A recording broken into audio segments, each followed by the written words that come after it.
I recognize that with every passing box set release from McFarlane, I keep saying that this is the one to be really anticipated and hyped for. But you can't really blame me for finally saying that this is probably the one.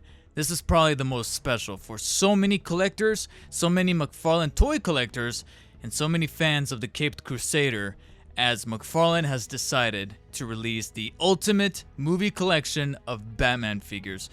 And funny enough, on the eve, so to speak, or rather the penultimate year leading up to the actual 85th anniversary of The Dark Knight, all boxed up in this beautiful looking box set with the WB 100 logo to commemorate 100 years of WB because I have to, and all those things aside, this really is a very clean looking box. At first I thought it was a little smaller than the typical box compared to some other box sets that I've seen either in person at the store or I've bought myself. Most recently I've managed to finally open up the Batman Beyond box set that comes with the 4 Build-A-Figures that then build up the Joker bot, and I thought that that box was a little bit on the girthier side, but once I pulled this guy out of the shipper, I'm like, nah, it's roughly about the same size. But to me, I think what makes it look a little cleaner is the very nice decal of the Bat logo there on the center in a chrome finish, Batman the Ultimate Movie Collection logo, and then the logos for all 6 respective Batman from their respective entries in the entire franchise. Along with, of course, the typical DC Multiverse aesthetic with the black, the logo, the little white tabs, the little accents here and there, and again, that WB 100 logo to commemorate 100 years, the centennial milestone for WB as a studio, whether you agree with their practices or not, and whether you agree with their logo, this specific anniversary logo stamped all over the box, because I do think that it's a little abrasive. I like the really small ones on the corners here, but I don't know how I feel about the really large ones on the side and the top. I think they're just a little obnoxious. Plus, I don't like the little streak on the WB logo.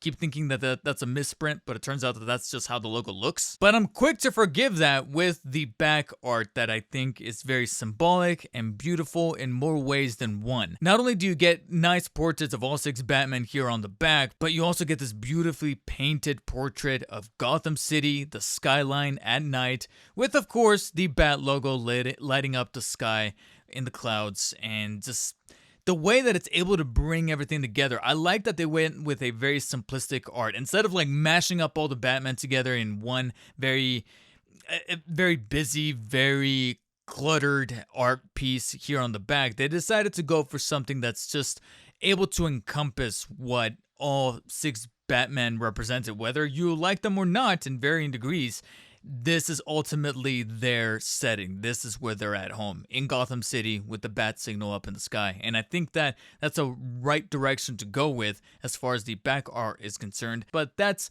neither here or there. The main focus is going to be the figures, which, like with various other box sets that have been released, like Suicide Squad, Last Night on Earth, Batman Beyond, they are beautifully encased inside of each individual piece of plastic here, with nice little nameplates here at the bottom to signify exactly where they come from. For example, Batman from Batman, Batman Forever with the symbol with the Riddler symbol right there, the question mark, the Batman and Robin one, which, funny enough, despite being arguably the worst movie out of the bunch, I always really like that logo with the bat symbol and then the Robin symbol right in front of it with the red. It's very clean, I'll admit that.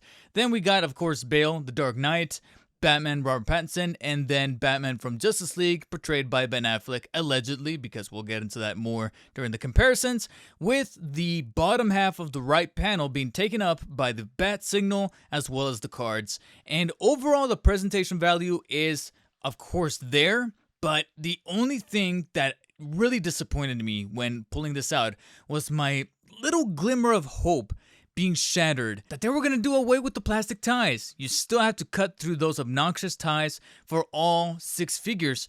And to be honest, the reason why I was disappointed by that is because, much like with other box sets, yeah, the ties are there still for the figures themselves, not so much for any kind of accessories or anything extra that comes in the way of this bottom right panel. The same case was very similar to that of the Joker bot. I think the Joker bot barely had any ties on him and he was very easy to pull out. Here it looks like they went an extra mile of not having the signal being tied down by anything. You could easily pull out this panel, remove the signal, remove the plastic that's kind of encasing it, and you have ease of access to it, as well as the cards.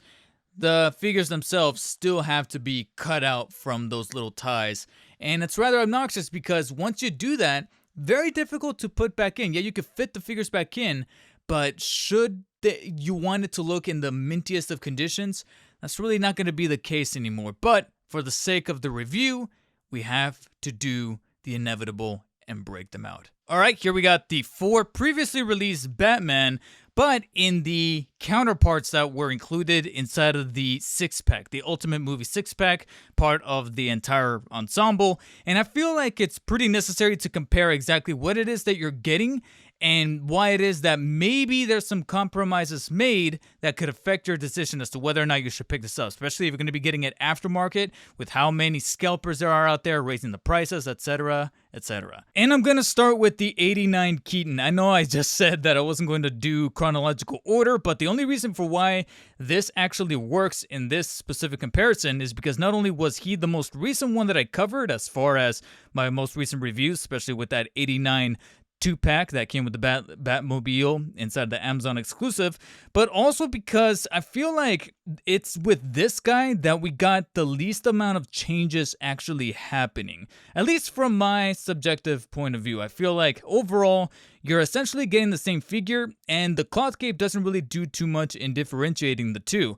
The only major differences that I can really pick apart is that they kind of smoothed out a little bit of the abdominal area. I feel like there's less of that texturing happening. The skin tone and a little bit, just a tiny incy bit of the molding happening alongside the chin and the mouth is ever so slight, to the point where maybe, just maybe, it looks a little bit more like Keaton on the new 6-pack version. As you can see right there, I feel like the lips are just a little bit more pronounced, and Michael Keaton does in fact have very distinguished lips to point him out, to make sure that you're getting in fact the Keaton Batman. And so it's looking like for the most part it's a bit more pronounced on the 6-pack version versus the 89 gold label. But then we get into the major discrepancies. You'll notice that the gold on his belt is a bit more pronounced, is a bit more saturated, and less diluted on the 6-pack versus that of the 89 gold label Amazon exclusive 2-pack. However, there's no gold to be found at all, like I actually predicted on the symbol itself. You'll notice that it's a flat, bright yellow on the background of the emblem on his chest versus that of the emblem on the 89 gold label 2-pack. You'll notice that it's legitimately, it lives up to the name, gold label. It is in fact a chrome gold label finish on the actual bat symbol on the chest. Arguably that falls on preference as to whether or not you prefer the much more screen accurate version here on the 6-pack version versus that of the gold label 2-pack. However, I'm gonna be bold and say I probably prefer still the gold label 2-pack version, and here's why. I love the consistency. It goes back to consistency. I love that the gold on the symbol matches the muted gold that's on the belt. Whereas here, yeah, like I said, it's very screen accurate as far as the actual shades and hues they got for both the yellow on the symbol and the gold platedness of the belt itself. But it just kind of, I don't know why, maybe it's my OCD kicking in, but there's something about the way that it just kind of separates itself here that I just personally don't like. And speaking of consistency, upon closer look, I'll try to see if I could point it out on camera as best as possible. As I scan the figures themselves, I noticed that there's a little bit of a green hue to that of his thighs and the torso. If you look a little closely, there's like this greenish tint happening on the texturing itself, to the point where I'm like, nah, this guy is actually not black. It's not a full black texture, a full black mold. There's actually a little bit of that green that was happening with the Flash Keaton Batman, that was happening with the boots and the gauntlets. And once again, I have no idea why that is. I mean, maybe you can make up a story reason as to why it was on the gauntlets and the boots for the Flash version, because maybe he was muddied up during battle. But here it's actually on the texturing of the suit itself, on the thighs and on the abs. And I'm like, why is that there? Not only was my OCD being triggered by the gold and the yellow on the symbols in the belt, but now we're not even getting the consistent shade of black happening alongside the suit. I mean, for the most part, it's pretty consistent for the arms and the cowl itself, and the sculpting behind those things are still pretty nice, just as much as the gold label. But there's an awful lot of discrepancies that I just really wasn't expecting with this guy that didn't really come through on those promo pics. And should I have known? I don't know, I might have had some reservations. So seeing it here firsthand, it's a little bit shocking and disappointing to the point where I'm still going to hold my ground and say I prefer the gold label 2-pack version better. And this guy is still taking the top prize as far as my preferred Keaton. Plus, it really doesn't help that as I try to put him back here into single file, I also noticed that my ankles are a little bit on the bow-legged side, or bow-ankled, you could argue. They're a little warped to the point where I have to stretch out the legs in order to get them to be flat on the surface in order to balancing him out right. There's something wonky happening with my legs, at least my Keaton's legs. So I don't know if that's a defect on my individual unit here, or it's a reflection of something to come here as far as a problem I've been having with McFarlane, a problem that plagued the Dark Knight trilogy wave, and it looks like it's continuing to be a form of trend here with not just Keaton Batman here and his really wonky ankles, but also Bale Batman once more. And speaking of said devil, let's go ahead and get him out here in front and center. Bale Batman, he's the next one up because as I scanned him and looked him all over the place, I really can't deduct any more differences between this guy and the initial release that I have right here. As you can see, they're pretty much the identical figure. The only thing that's going to come with the territory, especially with a newer release, is going to be much more defined colors as far as the textures happening along the suit. But in terms of the hue and the color palette, it's pretty much the same. You're just going to notice that it's probably a little bit more glistening. It's a little bit more of a glossier finish only because they're probably using much newer heads on their printers, etc. So you're going to have an awful lot of that coming with the territory. And of course, one of the bigger key differences is going to be the utilization of the cloth cape, which definitely works a lot better than this rubberized one, because you guys remember in my original review for the Bale Batman, when I was comparing it to the Mattel, is that I am not a fan of this cape because I don't like how thin it is here towards the top, but then it gets wide towards the bottom, almost looking like a spatula. I don't like the actual construction of this rubberized cape. Yeah, it's fixed. You don't really have to futz with it, but I just don't like the actual mold they decided to go with as far as design is concerned. So I do like that the cloth cape kind of favors designs and poses a little better. And because of the material that's utilized here, it kind of looks a little bit more screen accurate to the way that it looked like in the Dark Knight movie. And it does look like one major problem I had with the original release got a little fixed here, which looks like since then I've come to the realization that this was mainly a problem with my personal unit, which was going to be the arms. I didn't like that they couldn't flush to the side of the body. But since then, a lot of people told me that there's several of their Bale Batmans were able to flush down to the body. So it looks like it was just the way that mine was specifically constructed. And it looks like for the most part that was also fixed here in the version for the 6-pack, because it looks like the arms were able to flush a little bit better towards the sides of his obliques here and his thighs, so I was able to get him to flex a little bit better than it was previously. And the legs look a little bit better proportioned. I don't think they really changed much, except to say that it's not as warped or as bow-legged as the original.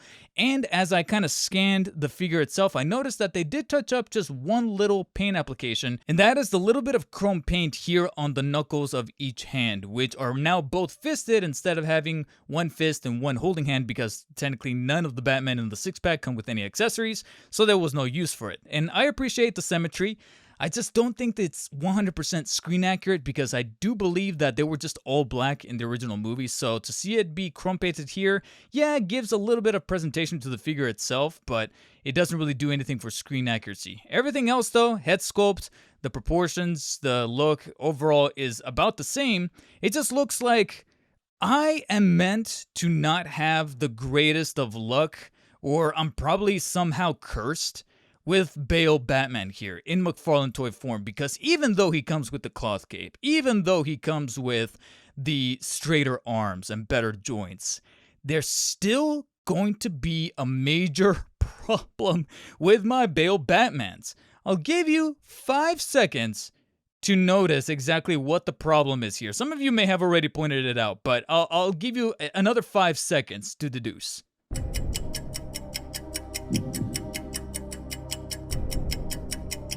Did you figure it out? Did you figure it out?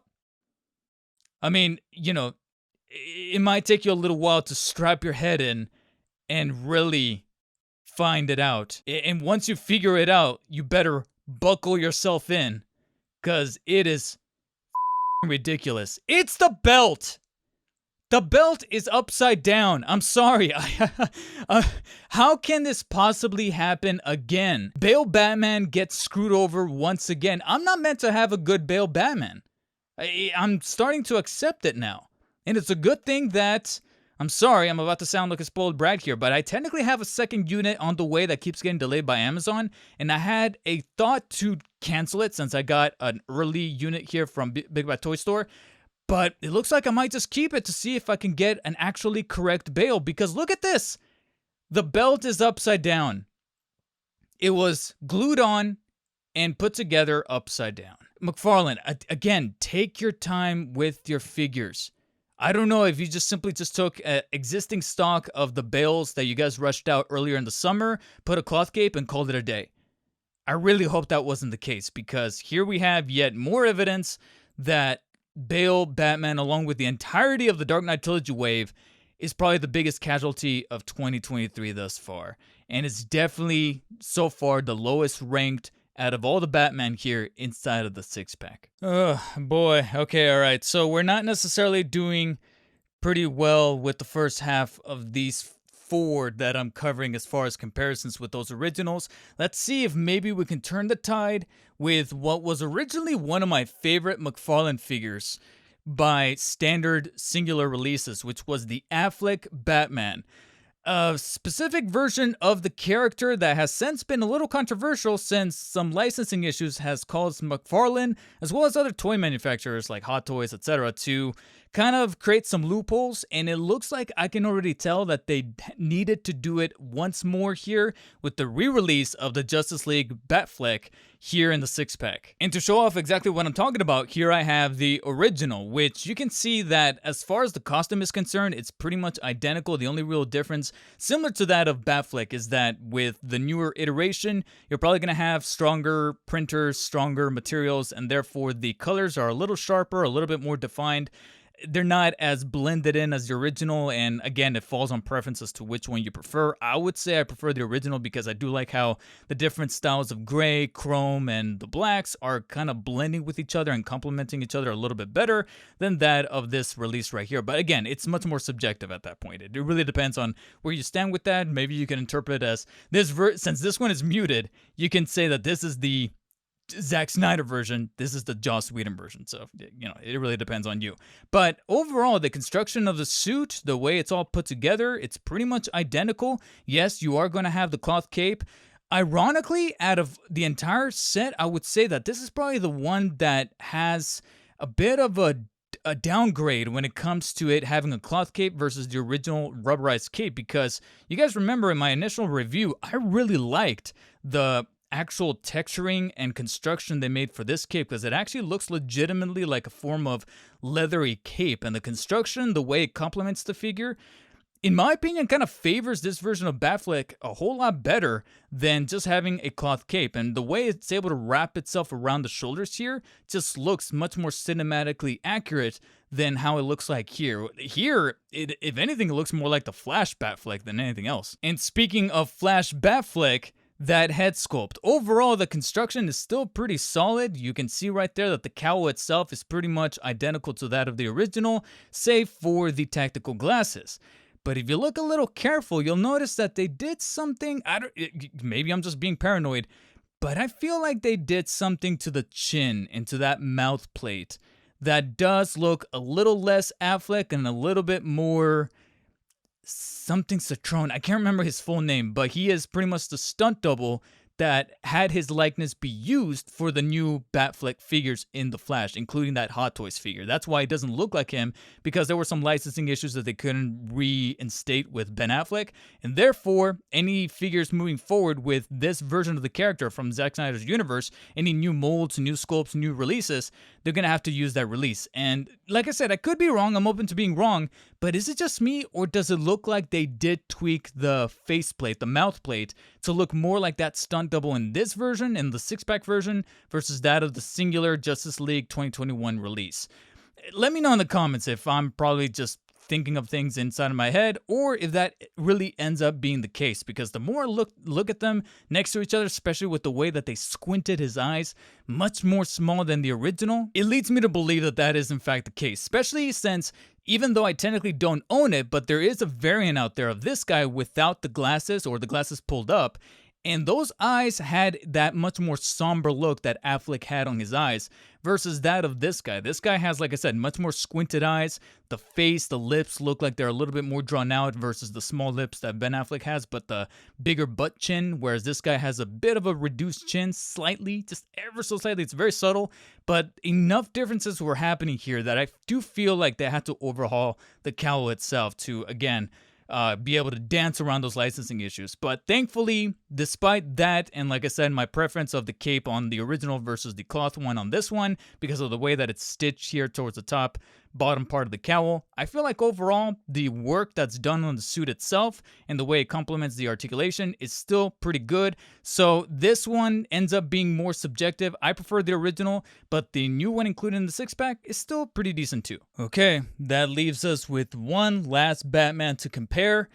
And in my opinion, after going through all of them, I would say that this is probably the one that has the biggest changes and probably the most positive changes. So thankfully, we are ending on somewhat of a high note, and that is going to be for probably the most recent cinematic interpretation, at least as far as standalone movies are concerned, of the Batman. And that is, well, the Batman, played by Robert Pattinson. And just right out of the gate, you can see right here that they managed to already work so many different little things into this reissue that I would say, looking at him here on camera in the viewfinder, I'm like, holy hell, from a distance, maybe up close, yeah, I'd start to see a little bit of the chinks in the armor, so to speak, but from far away, from a good distance, I would almost look at this and be like, is that the figure arts? Because yes, McFarlane was able to take so many different little criticisms that we had about the original release and managed to rectify them here in the six-pack version. And to demonstrate, here is in fact the original. You can see that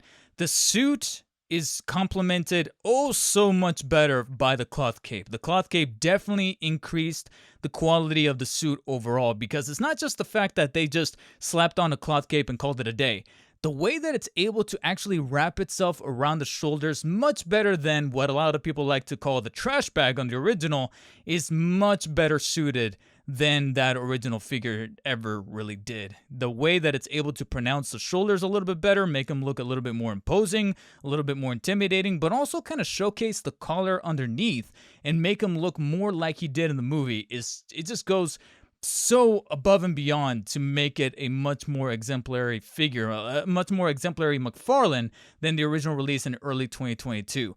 After that, you then notice that the suit has also been slightly overhauled. In my opinion, I feel like so many of the colors and the texture work happening alongside the paint has been done a little better. The little spiky things on his gauntlets are not as pronounced. They're a little bit more diluted and muted down, but then the rest of the suit has had a bit of an opposite effect. It's not as muted, but it also has this kind of worn out look to the middle plates here on the shoulders, or rather the thighs and the torso, that in my opinion just look a lot better than the muted greenish kind of tint that he had in the original. And I'll have to rewatch the movie, but there's something about the texturing, the little spray kind of look on the symbol here on the middle. It's a little bit more matted out than the glossier version on the original, but just the way that it's able to complement, to me, this looks a bit more screen accurate than this original one did. And I wasn't really expecting it from the promo photos. There were some other things that I was able to pinpoint and look at and go, yes, that's a significant improvement, but the way that they were able to apply this kind of weathered, whited out look to make it look like it's a very handmade but also really worn out suit, which was very accurate to the way that the lore works in that movie, is able to complement the figure much better in my opinion. But that was a fix that I really wasn't expecting. They didn't really have to do, and I really do thoroughly appreciate. The fixes they needed to do that absolutely they needed to nail for the six-pack, because they could not pack this guy in and not look at these problems and be like, yo, fix this. First one has to be that karate chop hand. I understand that it's made for the grapple so that you can fit it in, but guess what? This is the six-pack. None of the Batman come with any accessories, and therefore you don't have that excuse to fall back on. And as such, they decided to include both fisted hands on both wrists, which makes an awful lot of sense, but at the same time, it still makes me look back at that early 2022 release and think to myself, why in the hell did you throw in the holding hand or the much more neutral hand with the bat cycle and make us have to buy the bat cycle to get symmetrical hands? But I digress. Moving on to the next big thing they needed to fix, and thankfully I want to say they 90% did, that side eye. The side eye, well, it's still there, quite frankly, but it's not as bad as it originally was. In the original release, you'll notice that he's looking to the left very, very much. Very to the point where he's almost pulling an eye muscle from behind there with how far left he's looking with that side eye. Whereas in the new version, he's still not looking straight ahead, technically speaking. He's still not looking in a very neutral towards the front position. It's kind of a little off kilter to his right. But two things. One, it's not as far as this guy, all right? It's not as ridiculous as this guy. This guy actually is looking a little closer to the center, but it's still a little off-center towards the right. And more importantly, it looks much more natural than this original one did. On top of that, is it just me, or did they paint in the eyes as well as the lips and the actual tone, the skin tone for his mouth plate a lot better than the original, to the point where it's making this look much more accurate? And I know I'm getting a little full of myself here, but a little bit more lifelike as far as McFarlane's standards are concerned. I understand that it's not on the level of SH Figuarts or Mafex, but for McFarlane Toys standards, I would say, comparing the two, yes, this is a significant upgrade, even if it's not a full centerized neutral look to his eyes. So still a little off center, but two things. One, he technically did make this expression an awful lot of times in the movie. And secondly, they were at least able to paint in the eyes a bit more respectively, along with the pronunciation of his lips and the jowl that is able to give him a much more lifelike look. And this time around, my ears aren't as warped as the original release. The original release had a little bit of warping happening alongside the right ear. This time we have a much better constructed cowl that looks very faithful, very well stitched and painted together, sculpted very well. And overall, this is one of my favorite head sculpts amongst the six-pack, that this combined with the cloth, the way that the cloth cape is utilized, and then the actual repainting of a few of the plates to kind of give it that weathered airbrush look, in my opinion, might make this the best of the 4 prior Batman reissues thus far. But is he the best of the set? Well, in order to find that out, we now have to take a look at the Kilmer and Clooney Batman figures along with that Bat Signal accessory.